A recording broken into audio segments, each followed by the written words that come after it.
I've been fascinated by the science fiction genre of film and books really all my life. I find it an interesting way of exploring the ability that human beings have to accept and take advantage of the custody that God has given us over the world that is around us. It's not inherently anti God, which seems like faint praise, obviously. We're going to talk about the anti God aspects of science fiction a good bit as we go along today.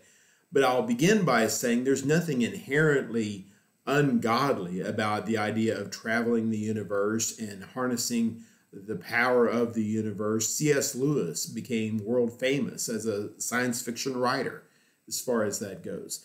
There's nothing necessarily unheavenly about going to the heavens, as it were. But here's the problem with science fiction and why I'm increasingly disenchanted with science fiction in the mass media. When we as human beings accept the mandate that God has given us to control the world, to rule the world, and we exercise more and more ability with regard to that. We become better and better. We get better tools. We use the tools better. Our knowledge increases. Our scope increases. We tend to start giving ourselves the credit. And I suppose that's true with regard to any field of endeavor. But especially, it seems like, when we get control over the atom, when we get control over space travel, when it becomes possible, at least conceivably possible, for us to populate other planets or even other solar systems. If we could just get this technology breakthrough or that technology breakthrough, who knows what we might be able to do. That always comes back to us. And part of it probably is that the people who are making the greatest strides with regard to such matters tend very strongly to deny God. I don't want to go into a big discussion about how the scientific community at large is opposed to the things of God in a general sort of sense. But there's certainly a sense in which we love giving ourselves a pat on the back when we have achieved something great in this world, even fictionally achieved something great, even if it's in our own imaginations that we've done this. It tends to be we ourselves who assume the credit. We forget to give glory to God. What I want to do here for a little bit is talk about the idea of science fiction in the movies or in books or what have you, and look at how we may get ourselves twisted around this notion a little bit and lose sight of what Bible truth actually is. The point is not to get you to quit reading space operas or watching Star Trek or any such thing as that. That's your business. But while we consume this material, if we choose to do so, let's not lose our faith in so doing. Let's not whittle away at the idea of God as he is presented in the Bible and settle for a lesser concept of God if God is allowed to exist at all in the minds of the scientific or the sci-fi community, we might say. Well, let's talk a little bit about the idea of God being this alien force. There are a lot of sci-fi movies and books that play with this idea that God is not a divine being in the mythological sense. He does not live a completely and totally different life, fundamentally different from our life here in the flesh. He's simply a species we have not discovered yet. He is a being that's so far beyond our scope, so far beyond our understanding, that his actions seem to be completely supernatural and beyond imagination, and certainly beyond our own capacity to understand or to comprehend or defend ourselves against. And as far as that goes, I agree. I think that's exactly what God is. But it is much more than that. It's not just that God is on some faraway planet and he has the power to travel across the cosmos and plant the germ of life someplace wherever he decides, and maybe he's going to take custody over that, or maybe he's just going to kind of let it go as it is. There's all kinds of stories about how life began here or there or whatever, and God is squeezed into the mix sometimes, consciously or unconsciously. We decide that God is the one who kind of starts the ball rolling, and then evolution or science or whatever it happens to be, human beings, then we take over and direct our affairs from that point on. It's not the picture of a divine caretaker, a divine creator. It is simply someone who is beyond ourselves. I want to emphasize the nature of God here briefly in this consideration. God is not simply another life form. He is a life that is present with us, not on some faraway place, not how he used to be here and now isn't anymore or whatever. Psalm 139, for instance, describes God as a force that is among us, tangibly, actively among us. Psalm 139 reads the first few verses, O Lord, you have searched me and known me. You know when I sit down and when I rise up. You understand my thought from afar. You scrutinize my path and my lying down, and are intimately acquainted with all my ways. Even before there is a word on my tongue, behold, O Lord, you know it all.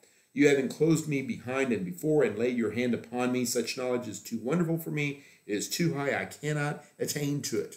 Where can I go from your spirit? Or where can I flee from your presence? If I ascend to heaven, you are there. If I make my bed in Sheol, behold, you are there. If I take the wings of the dawn, if I dwell in the remotest parts of the sea, even there your hand will lead me, and your right hand will lay hold of me. If I say, surely the darkness will overwhelm me, and the light around me will be night. Even the darkness is not dark to you, and the night is as bright as the day. Darkness and light are alike to you. You might lay your hands on the occasional atheist or agnostic and have them acknowledge that if this sci-fi type God is what you're talking about, if you're talking about some force, almost Star Wars-ish type force that's out there, that's kind of sort of guiding the chaos in some general sort of way. Carl Sagan, in his book Contact, basically laid out the case for God as being some underlying order in the universe that's kind of baked into it, proving that there is some sort of general vague intelligence out there, but leaving it far, far short of an active participatory being that is managing the affairs of mankind and the rest of the universe as well. There might be some people who are willing to settle to accept this dumbed down version of God, but the Bible depicts God as being active, being with us, not of this realm, not among us in a physical sense, not anymore anyway. For 30-something years he was here in the person of Jesus Christ, but not so much anymore. He is not of this realm in the fullest sense, and he certainly does not exist in the same way that human beings exist. Jesus tries to explain this to the woman at the well in John chapter 4, verse 24, that God is spirit, or God is a spirit, and must be worshipped in spirit and in truth. The idea is that he is not in physical form, not in the conventional sense. Again, Jesus himself being an exception to this, a temporary exception to this. God's existence is beyond this. 1 John chapter 3, verse 2 talks about how we do not know what we're going to be like. We're going to be like him. We will see him as he is.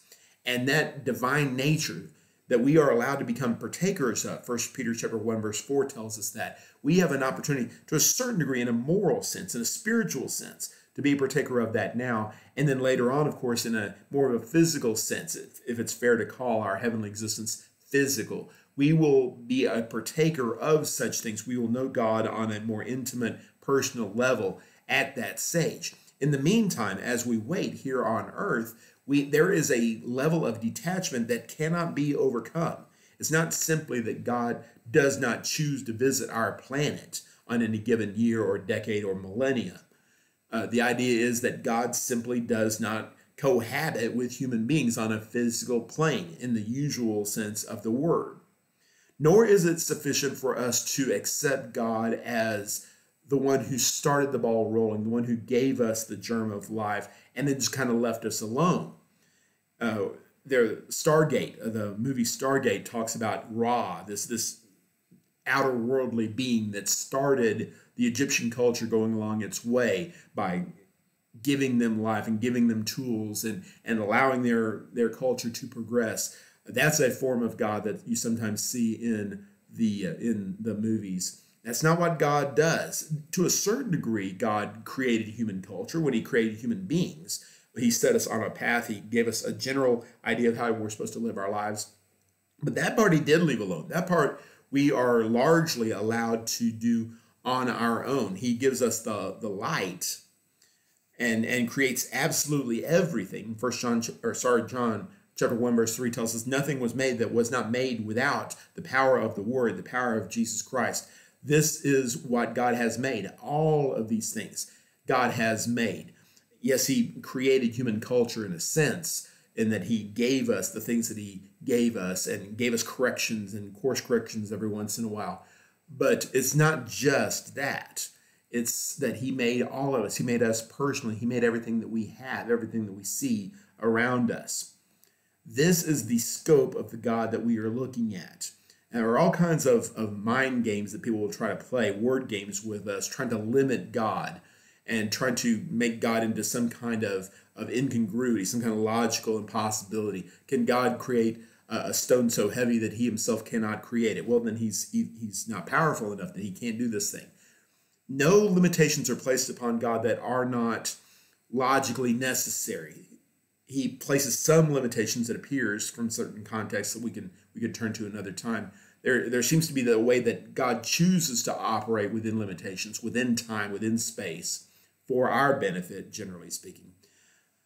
But a lot of the so-called atheistic arguments that are made about angels on a head of a pin, or about whether he can make a square circle or things like that, those are contrary to his nature. God is truthful. God is true to himself at all times. That's why 3 times in the New Testament, God is described as not being able to lie. He cannot lie because he cannot act out of his nature, act apart from his nature, that is to say. We can be good people or be bad people, be strong or weak or whatever. If we tend to be strong, we have weak moments. If we tend to be weak, we can have strong moments. That's our characteristic. That's our character as human beings. God is not like that. God is pure in everything that he does. And so therefore, whenever he's asked to do something that is outside of his scope, he's unable to do that because he cannot deny himself. So in all kinds of different ways, this is just a smattering of examples we could talk about. God is not simply a being that we are used to dealing with. He is far beyond any kind of understanding that we might have seen. We may have seen some spectacular things in our life, but we've never seen God, and we've never seen anything like God. Now, in all of this also, I want to emphasize our role in this, lest we think too low of ourselves. God is truly far, far beyond anything we could ask or understand. And yet, God focuses on human beings. I think that's the point of Psalm 8, where the psalmist in astonishment says, "What is man that you're mindful of him?" How could it be that God would be interested in someone like us? Well, the fullest explanation that the Bible offers, at least, is that we are made in his image. We are special in his creation. Of everything that he ever made or ever will make in this world, mankind stands apart. Mankind is what was given custody over the earth. Genesis chapter 1, verse 28 tells us that we are given stewardship. God made all of these things, but and to a certain degree, of course, he continues to maintain it. He continues to send water on the earth and the sunrise and sunset and the seasons and all of this. This is God's plan, certainly. But we as human beings are given the job, the role of taking care of things, maximizing it, not for his benefit, of course, because he's God, he's separate from such things, but maximize it for his glory and to a certain degree our own usefulness, harnessing the power that we see around us, harnessing the plants and animals and all the creation so that we can enhance our lives, so that we can build ourselves up. And in everything, as we make one advancement after another, give him the glory in all these things. This is what cultivating the earth and keeping the garden is all about. All the way back to the Garden of Eden in Genesis chapter 2, verse 15, when Adam and Eve are told to work to make the world serve their interests. That's what man continues to do. And hopefully give God the glory while we are doing it. Everything that God has given us is for our blessing, for our benefit, going all the way back to the original animals that appear to have given their lives for Adam and Eve. When they tried to clothe themselves with fig leaves, and that was not adequate, obviously, God gave them animal skins and covered them and clothed them. The text says in Genesis 3, verse 21. What an amazing picture that is. Now, God clearly could have conjured up animal skins out of nowhere, but it would seem more consistent that animals had to die so human beings could live and live properly in this earth. That's what continues to happen, whether we're talking about plants or animals or resources, natural elements, whatever it happens to be. These things are given to us and for us so that we can continue to live our lives and glorify God in those lives. Animals continue to die. I'm not trying to get into a big anti-PETA discussion here, but Genesis chapter 9, verse 3, when Noah and his family get off the ark, if it had not been done so before, now it was done. That God is authorizing human beings to kill animals for their own food. This is what we do, at least it's part of what we do. Part of our custody of the world is the ability to provide for ourselves, and to a certain degree provide for ourselves in a comfortable and even luxurious sort of way. The idea, of course, is always that we will give him the glory. As comfortable as we get, that is that much more glory we give to God. Doesn't always work that way. In fact, oftentimes it works the other way. These physical blessings, though, are always supposed to drive us toward him. They're supposed to help us glorify him. The more we find out about the world, the more successful we are in taming the world, in harnessing its power, in exploiting it for all of the blessings that are there for us, hidden for centuries oftentimes by God.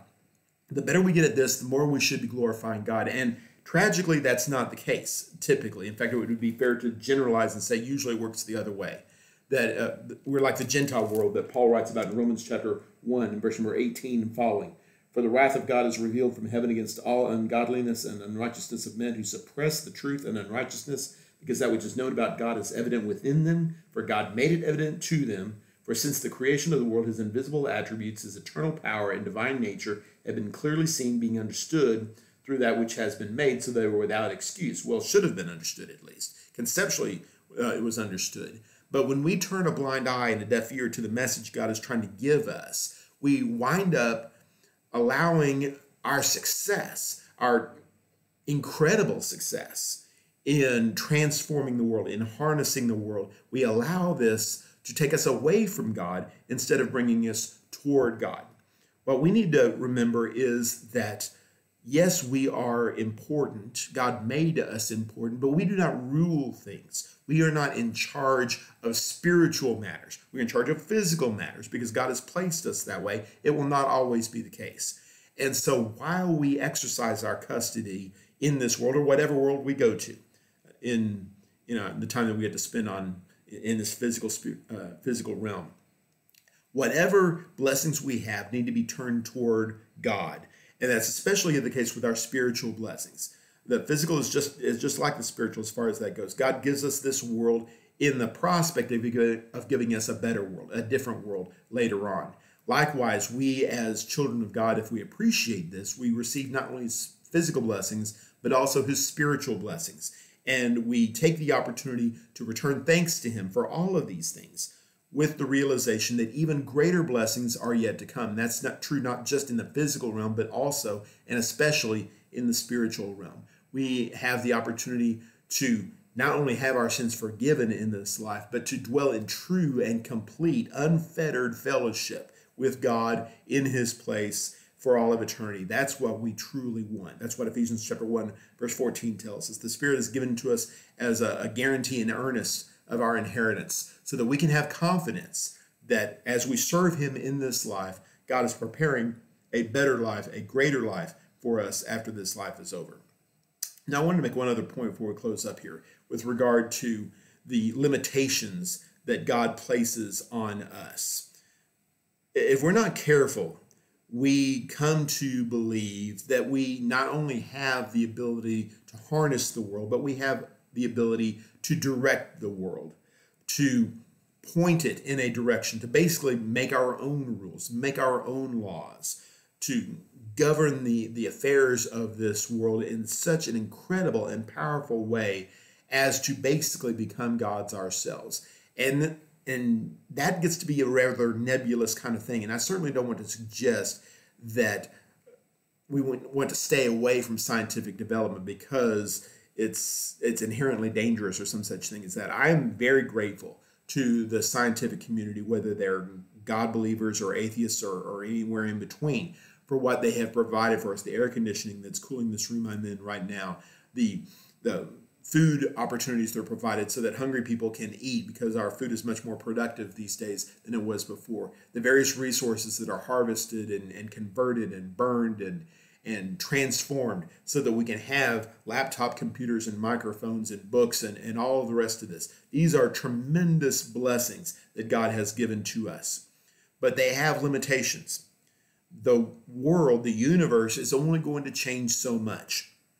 And no matter what we discover in this life, no matter how far we may get in relation to the understanding of physics, understanding of astronomy or geology or whatever it happens to be, the universe is going to remain the same.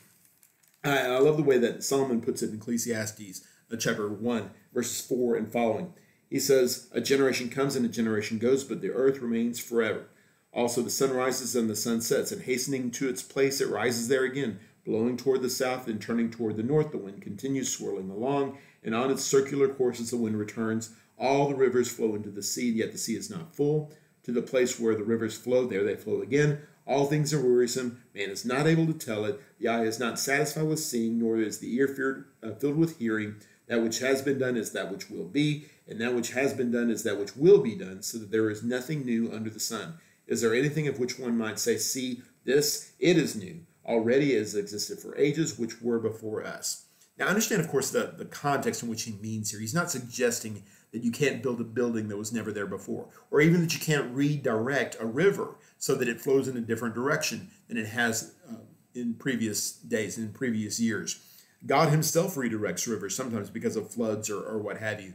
The world will change. And we can do that too. We can harness these powers and radically change the way the world looks. But we can't change the way the world operates. We can't alter the rotation of the earth. We can't alter the sunrise and the sunset. We can't keep plants from growing. We can't keep water from being wet.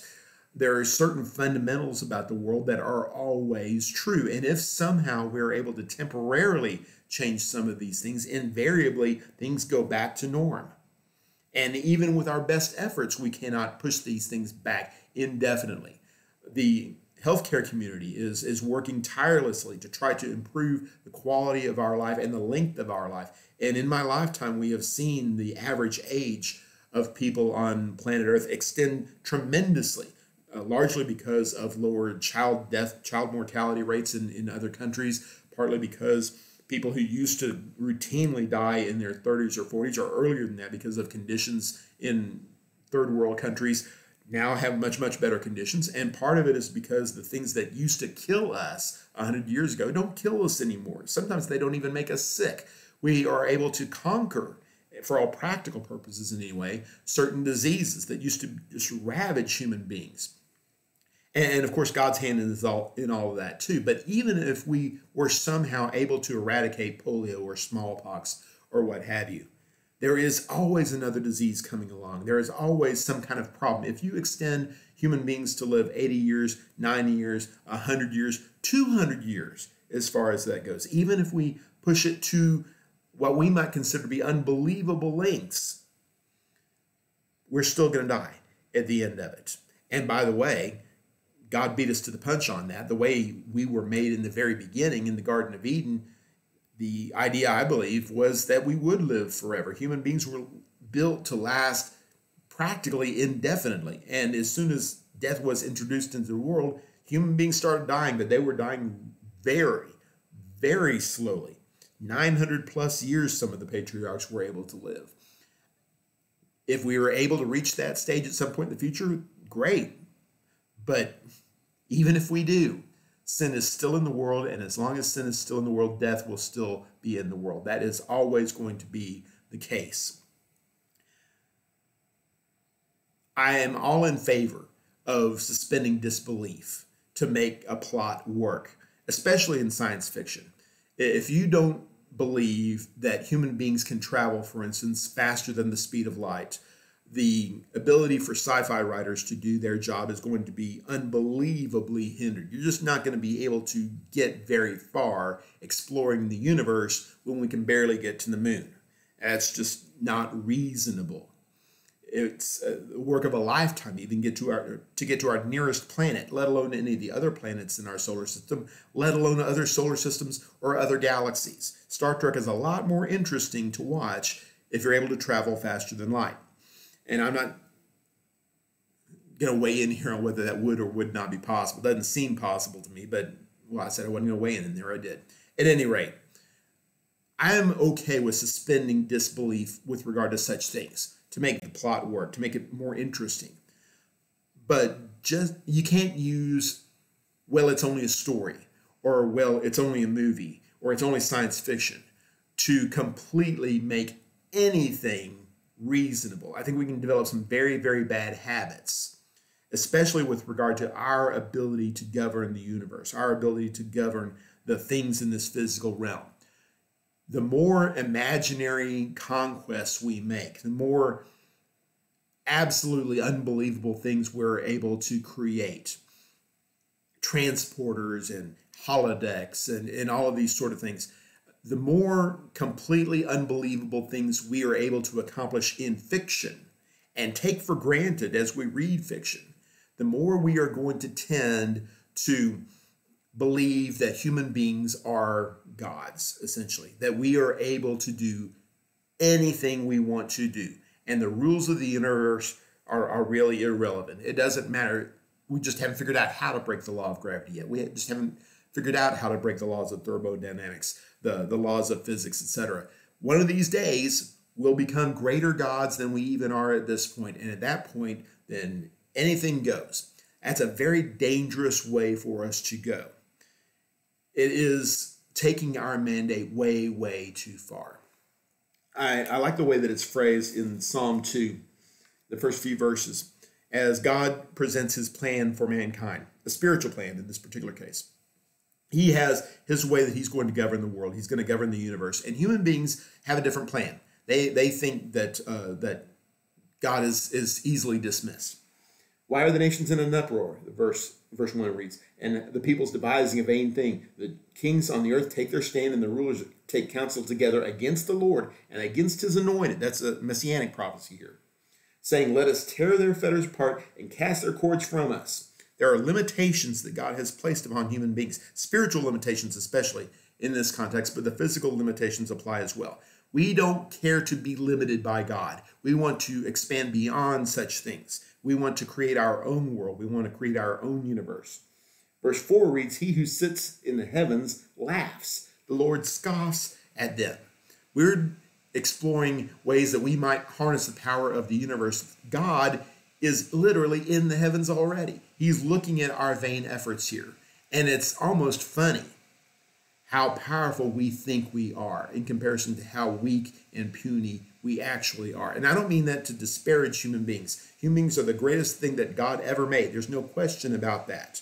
And we are capable of so much in this world. But we're not capable of being God. And we need to govern our pride with regard to such things, or else we'll find out the next few verses that he'll speak to them in his anger and terrify them in his fury, saying, but as for me, I have installed my king upon Zion, my holy mountain. And he goes on to say about this anointed one, he has an order for the universe, he has an order for mankind, and that is not going to be altered by any scientific development, any potential scientific development. This is always going to be the case. And God always ultimately brings it back to the spiritual, doesn't he? Yes, there are manifestations of his rule in the physical world, but ultimately we submit to him in the physical world so that we will be better able to submit to him in the spiritual world, accepting his spiritual anointed one, accepting Jesus Christ as our Savior, putting him on in baptism, being the kind of creation that we were made to be, that we were born to be, accepting that God is governing the world, and that we are blessed that God is governing the world. As good as we may get in various endeavors in this life, we always submit to God. We always acknowledge that God is greater than we are, that he will do greater things than we are ever capable of doing. That may be part of what the proverb writer means in Proverbs 16, verse 33. The lot is cast into the lap, but its every decision is from the Lord. We are not as in control as we think, and God is more in control than we can possibly imagine. Yes, there are decisions that he has left to us. He has given us enough rope to hang ourselves, as it were, and we will take advantage of that if left to ourselves ultimately. When we submit to God, though, when we accept his rules, when we accept his governance, his ultimate authority, and especially as we accept it in the person of Jesus Christ, we have the confidence that he is going to sustain us, take care of us, lift us up to a higher level of existence, even in this physical plane. And then ultimately, of course, take us to a greater reality than we ever could possibly know. That's something that I'm looking for. That's my hope. And I hope and pray that it's yours as well. That God is going to give us this great and glorious existence, far beyond anything we could possibly expect. And may he hasten the day. So let's not get so caught up in what we imagine the world to be, what we would like the world to be, this grand adventure that God has given us in this physical realm, that we forget that ultimately he is ruling over the universe and that we are lucky to be his subjects in it.